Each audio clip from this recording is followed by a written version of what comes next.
और इसी बीच बड़ी खबर, राजस्थान में जारी सियासी घमासान पर यह बड़ी खबर ये कि आयकर विभाग ने सीएम अशोक गहलोत के करीबियों को नोटिस भेजकर पूछताछ के लिए बुलाया है, जिनमें रतनकांत शर्मा, सुनील कोठारी, कांग्रेस नेता राजीव अरोड़ा का नाम शामिल है।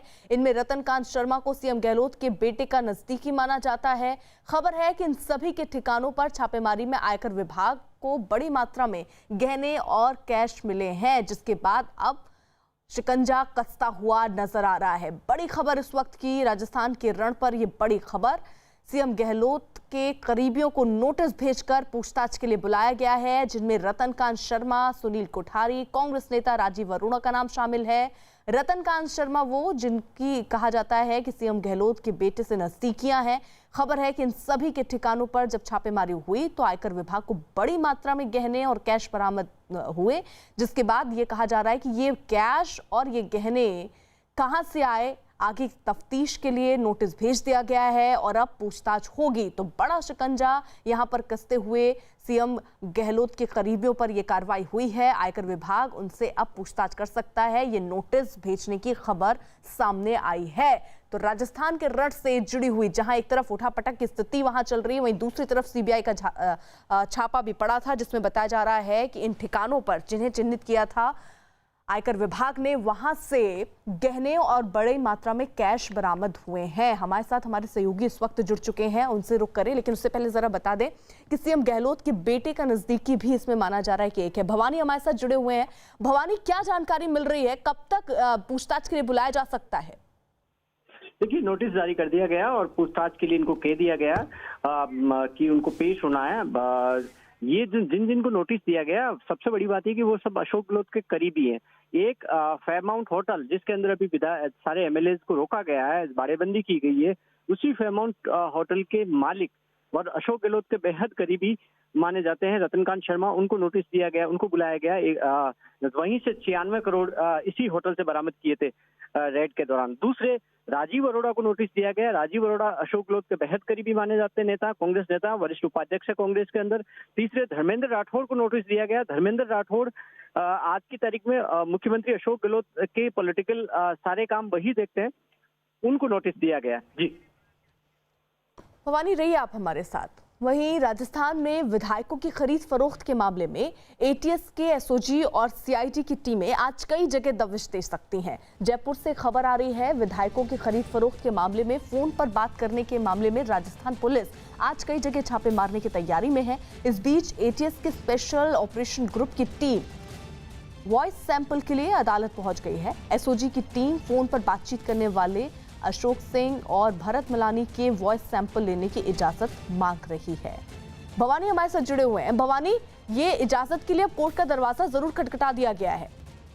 देखिए, बिल्कुल जो अभी वॉइस सैंपल की इजाजत मांगी गई, वो उन लोगों की इजाजत मांगी गई पहले एसओजी ने, जो ऑलरेडी अरेस्टेड है। उसमें से एक अशोक सिंह है और दूसरे एक हरीश मलानी है। इन दोनों की फोन रिकॉर्डिंग हुई थी, जिसमें आरोप लगाया गया था कि ये खरीद फरोख्त की बात कर रहे हैं और 20 से 25 करोड़ रुपए देने की बात करें विधायकों से। उनके वॉइस सैंपल मांगे गए। एक अभी दोनों ही अभी इस वक्त जेल के अंदर है। ये इसको लिंक करने की कोशिश की जा रही है कि ये जो लोग थे, उनका अभी जो अरेस्ट किया जिस संजय जैन को, उससे उसका संबंध है और इसका लिंक जो बीजेपी के नेता है जिनका नाम आ रहे हैं भंवरलाल शर्मा, उससे लिंक है। एसओजी पूरे केस को एक दूसरे से लिंक करना चाहती है कि खरीद फरोख्त में किस तरीके से बीजेपी का हाथ है और किस तरीके से जो सचिन पायलट कैंप के विधायक है वो शामिल है। जी बिल्कुल भवानी, रहिए आप हमारे साथ। इस बीच राजस्थान कांग्रेस के अध्यक्ष गोविंद सिंह डोटासरा ने हरियाणा सरकार पर आरोप लगाया कि उसने मानेसर में एसओजी को अपनी कार्रवाई करने से रोका है। यानी कल जो टीम पहुंची थी, जिसे 1 घंटे वहां पर रोका गया, अब यह आरोप लगाया गया है कि वहां एसओजी की टीम जो कार्रवाई करने के लिए पहुंची, उन्हें कार्रवाई करने से रोका गया। कि जब एसओजी की टीम गई थी कि ये इसलिए रोके रखे हैं कि चोर दरवाजे से इनको भगाएंगे और उसके बाद में उस होटल में प्रवेश की अनुमति हरियाणा की भाजपा सरकार की पुलिस देगी। और यही हुआ कि वहां से उनको पार करने के बाद में वहां पर परमिशन दी गई और एसओजी को वहां से खाली हाथ लौटना पड़ा। वहीं राजस्थान में सीएम गहलोत और सचिन पायलट की खींचतान के बीच हुए फोन टैपिंग कांड पर बीजेपी ने कांग्रेस सरकार पर जोरदार हमला बोला। बीजेपी प्रवक्ता संबित पात्रा ने पूछा कि क्या राज्य में सभी पार्टियों के नेताओं के फोन टैप किए जा रहे हैं। बीजेपी ने सीएम गहलोत पर निशाना साधते हुए गहलोत सरकार पर एक के बाद एक कई सवाल दागे और फोन कांड की सीबीआई जांच कराने की मांग की। अगर सही में जो राजस्थान की कांग्रेस की सरकार है, बोल्ड लेटर्स में हम पूछ रहे हैं, भाजपा पूछ रही है, क्या फोन टेपिंग किया गया? क्योंकि आप और आपके प्रवक्ता, आपके बड़े नेता इंक्लूडिंग मुख्यमंत्री ये कह रहे हैं कि ये जो टेप्स हम देख रहे हैं ये ऑथेंटिक है, जबकि एफआईआर में नाम नहीं है। एफआईआर में तथाकथित कहा जाता है, एफआईआर में कहा जाता है ये जो टेप्स है हमें सोशल मीडिया इत्यादि से मिला है, मगर आप तो सीना ठोक के कह रहे हैं ये ऑथेंटिक है। मतलब फोन टेपिंग किया गया क्या? तभी तो ऑथेंटिक है या नहीं आप कह सकते हैं। यह पहला प्रश्न है। दूसरा प्रश्न है, is it not a sensitive issue? Phone tapping अगर किया गया है, क्या यह एक संवेदनशील और एक कानूनी विषय नहीं है? Is it not a sensitive and a legal issue? इसका जवाब कौन देगा?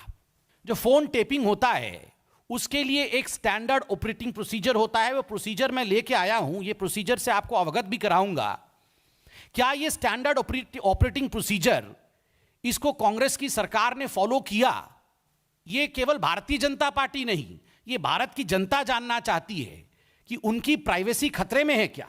ये राजस्थान की जनता जानना चाहती है कि उनकी प्राइवेसी खतरे में है क्या। क्या the standard operating procedure way followed? देखिए, संवैधानिक प्रक्रिया का पूरा करना अनिवार्य होता है। ऐसे में प्रश्न है भारतीय जनता पार्टी का कि संवैधानिक प्रक्रिया को पूरी की गई कि नहीं। क्या ये हम कह सकते हैं आज, और ये अशोक गहलोत जी से सवाल है, राहुल गांधी जी से सवाल है, सोनिया जी से सवाल है, कि राजस्थान में अपने आप को कॉर्नर्ड पाके, अपने आप को पीछे पाकर, अपने आप को कहीं ना कहीं डूबता हुआ पाकर आपने ये न केन प्रकारेण कोई भी हम हथकंडा अपनाएंगे मगर किसी भी कीमत पर दूसरों को धमकाएंगे और कानून को ताक पे रख के काम करेंगे, ये किया क्या अशोक गहलोत जी ने और आपकी सरकार ने? ये भारतीय जनता पार्टी और भारत की जनता जानना चाहती है। ये बहुत कैटेगोरिकल क्वेश्चन है, ये एक पार्टी का विषय नहीं है। किसी भी पार्टी से कोई भी राजनीतिक व्यक्ति हो सकता है। क्या उन सबके फोन टेप हो रहे हैं? क्योंकि जो हमारे पास फिलप्स आ रहे हैं वो बताया जा रहा है कि बहुत गैर संवैधानिक काम राजस्थान में किए जा रहे हैं। अप्रत्यक्ष रूप से राजस्थान में आज इमरजेंसी लगाया नहीं गया है क्या? ये जो अप्रत्यक्ष रूप से आप जिस प्रकार फोन को टेप करना, उन लोगों के प्राइवेसी के अंदर घुसने की बात कर रहे हैं, क्योंकि आप तो बोल रहे हैं सब कुछ ऑथेंटिक है, सीना ठोक के बोल रहे हैं, तो ये जो इमरजेंसी की सिचुएशन क्यों लगी है? तो राजस्थान के घमासान में अब जुबानी जंग तेज हो गई है। बीजेपी ने गहलोत से 6 सवाल पूछे तो कांग्रेस ने भी प्रेस कॉन्फ्रेंस कर पलटवार किया। कांग्रेस ने दावा किया कि बीजेपी डरी हुई है। कांग्रेस के मुताबिक ऑडियो टेप कांड में बीजेपी के बड़े बड़े नेता फंस सकते हैं, जिसकी वजह से बीजेपी डर गई है। कांग्रेस ने यह भी दावा किया कि इसी डर की वजह से बीजेपी गलतियां कर रही है। तो ऑडियो कांड पर बीजेपी और कांग्रेस भिड़े हुए नजर आ रहे हैं और जो कांग्रेस है उसका ये कहना है कि दरअसल डर गई है बीजेपी, क्योंकि अगर ये जांच ऐसे ही चलती रही तो कई ऐसे नामों के खुलासे हो सकते हैं जिससे बीजेपी की मुश्किलें बढ़ सकती हैं, और इसलिए फिलहाल बीजेपी डरी हुई है और ये बिना मतलब के सवाल पूछ रही है।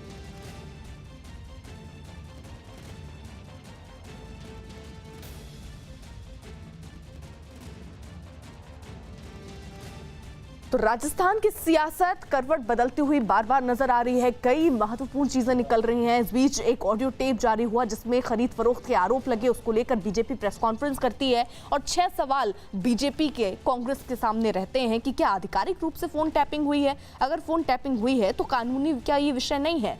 क्या फोन टैपिंग के नियम का पालन हुआ है?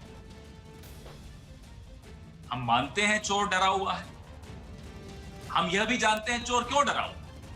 चोर को मालूम है कि अभी तो जो ट्रेलर आया है, पिक्चर अभी बाकी है,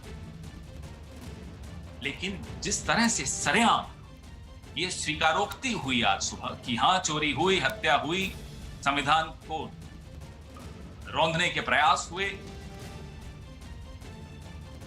बड़ी बेशर्मी से आकर कहते हैं कि भाई कैमरा क्यों लगा था।